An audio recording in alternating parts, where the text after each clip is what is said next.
down the list. Leon Hall is gone. They're not going to bring Leon Hall back.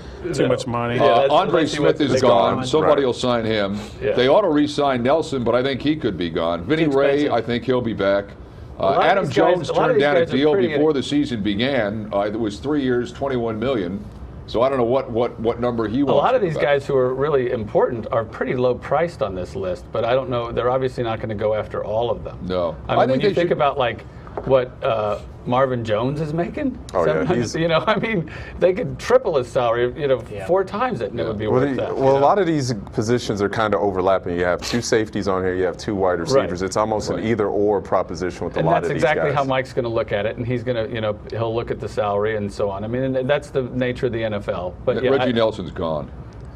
Yeah, Reggie Nelson's gone only because of the price tag, I think. And the fact he's a Pro Bowler, he's got, I don't know, what, and well, I think you're probably right, but given that you're dumping Hall, and then you're gonna start over, I think. Well, I don't think we're arguing that it's a bad idea to get rid of Reggie Nelson. No, I think we're arguing that Mike Brown's not going to do it. I agree. I'm just saying, given that he's getting rid of Hall, I think Nelson could be kept. I mean, they saw what happened when you get rid of a guy like Jonathan Joseph or something. You have a drop off, but I think a lot of this money's going to be gone, and so they'll free up a little room. But I wouldn't write it off completely. But I don't. You're going to pay Reggie Nelson $10 million a year? No way.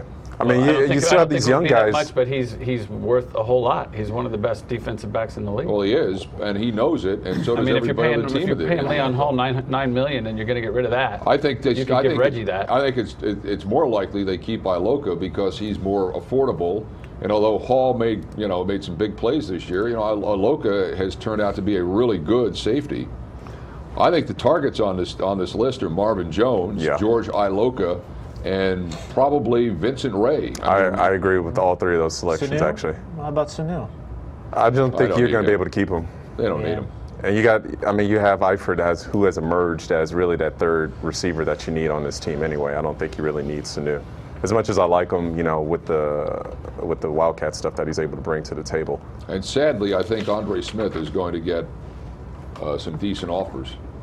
Well, we got somebody behind him, though, right? Don't we have somebody? Yeah, they drafted 2 tackles. Yeah, okay. Well, one that they tried to make a fullback this year, but they drafted 2 tackles. I think Obuehi steps into that right tackle spot, and then you see Fisher somewhere in the mix, maybe as that swing tackle or maybe kick him inside. Yeah. Well, there's a lot of decision making, and it's hard to ever try to predict. No. But it's going to be a different team.